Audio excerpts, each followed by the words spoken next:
maalong dinner, isang kainan lang, 20,000. Ganun yung ano. Kaya sabi ko kay Harvey, sa totoo lang, Harvey, naya akong tumangi kay Tyronia na magno kasi siya nagplan. Sabi mo kay Tyronia kasi subukan mo, baka maintindihan ka naman niya dahil sa sitwasyon. And ang importante naman yung magkakasama yung Toro family, lalo na Ace na yung likod. Sabi niya, magluto-luto na lang maganito. Kasi yung gas pa nga lang papunta na sila, yung parang nakakaiyak na eh. Dalawang kotse pa, nagiging ano sa talaga. Siyempre matatanggi na yan. Nasabihin niya wala ng dinner. Sinabi mo ni. Like, Vince, ano ba? hindi. Alam mo, una hindi ka kasali sa usapan. Yun na lang, labas ka na lang. Oh, sige. Ang pangit mong eh. Hindi, ang ibig ko sabihin. Kasi nga nakikiusap na ako sa kanya. Ito na nga, hindi ko naman sasabihin sa kanya kung hindi ko itatry makiusap. At may utak naman si Tyronia. Para kasing gusto mong Pero yun na aking sitwasyon. Sorry sa pag-back-in ko kasi ano na yan eh. Hindi mo ako naintindihan kasi hindi ko yung tatrabaho para sa buong pamilya natin. Kung naiintindihan kita, ang point ko lang dito, siyempre sabihin na niya, no na. Kasi siyempre mas gusto niya mas maging matipid na rin tayo.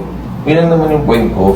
Bilang isang lalaki, hindi maganda sa pakiramdam yung na-compare na mas malaki ang kinikita ng partner mo na babae kaysa sa'yo. Masakit siya kasi parang wala ka ng say sa sitwasyon. Hindi ako nagigets ni Vince. Na-frustrate kasi ako eh. Napapagod ako. Kumbaga mula noon kasi nung bata pa ako, survival mode na ako. At ayoko maranasan yun ni Tyronia. At gusto ko maging mautak siya sa mga ganitong sitwasyon, sa ganitong krisis ngayon sa Pilipinas. At alam naman natin na kapag tumagal pa yung ganitong klase ng sitwasyon, klase ng gulo, mas lalala pa ng mas lalala to. Kaya kailangan talaga natin maging mautak sa sitwasyon na to ngayon.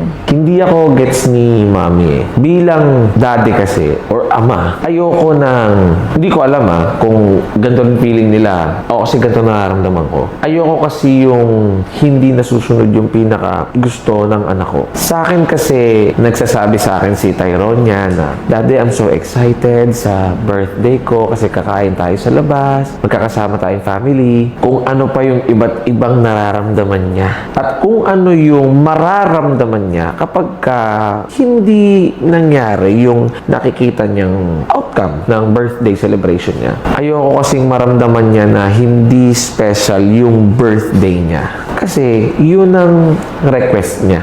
Maging special ang birthday niya. Ayokong nadidismaya ang anak ko. Hindi kasi dapat ang feedback natin. Kung talaga ni Tyronia, tignan mo, inopen ng mami niya, pero siya na mismo nagsasabi na hindi yung parang, siyempre sinabi mo na yun, parang kasalanan ko. Hindi ko kasalanan nangyayari sa Pilipinas to.